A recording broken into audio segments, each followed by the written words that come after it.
এত কিউট, তাকায় থাকলে শুধু তাকায় থাকতেই ইচ্ছে করে। আজকে আপনাদের সাথে এই কিউট কিউট কাপকেকসগুলো ডেকোরেশন করা শেয়ার করব। এই জন্য প্রথমেই আমি 12টা কাপকেকস বানিয়ে নিয়েছি।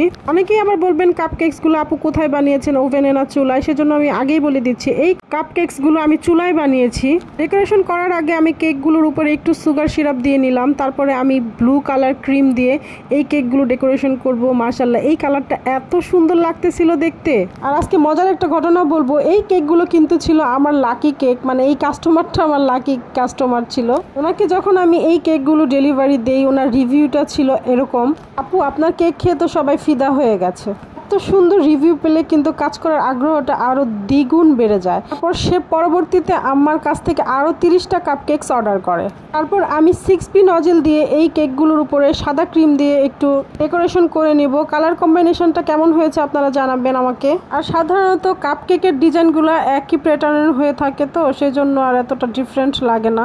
আপনি যেভাবেই ডিজাইন করেন না কেন, আপনার কালার কম্বিনেশনটা যদি ভালো হয়, আপনার কেকটা কিন্তু দেখতে মাশাআল্লাহ অনেক ভালো লাগবে। এই কেকগুলোর উপরে আমি সুগার বল দিয়ে দিব। গোল্ডেন কালার সুগার বল দেওয়াতে কিন্তু কেকগুলো আরও বেশি ফুটে উঠেছে।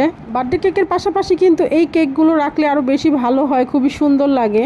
এই কেকগুলো সাধারণত বাচ্চারা খেতে খুবই পছন্দ করে, দেখতেও খুবই পছন্দ করে, যেহেতু ছোট ছোট কিউট কিউট। এই কেকগুলোর সবচেয়ে সুন্দর জিনিস কোনটা জানেন? আমার কাছে কোনটা বেশি ভালো লেগেছে? এটার বক্সটা এতটা সুন্দর যে বক্সে ঢুকানোর পরে এই কেকগুলোকে আরও বেশি গর্জিয়াস লাগে। এরপরে আমি আর 6টা কেক এই পার্পল কালার ক্রিম দিয়ে ডেকোরেশন করে নিব। প্রথমে আমি 2D নজেল দিয়ে কয়েকটা রোজেট করে নিচ্ছি, বা যেরকম ডিজাইন আমার মনে আসতেছে ওটা করে নিচ্ছি। আসলে জানা থাকলে একটা নজেল দিয়েই কিন্তু অনেকগুলো ডিজাইন করা যায়, আর ডিফারেন্ট ডিজাইন করলে কিন্তু বোঝা যায় না যে আমি একটা নজেল দিয়েই এতগুলো ডিজাইন করেছি। তারপর আমি 6B নজেল দিয়ে হোয়াইট কালার ক্রিম দিয়ে কয়েকটা যে ফুলের পাশে কয়েকটা ডট ডট দিয়ে দিচ্ছি।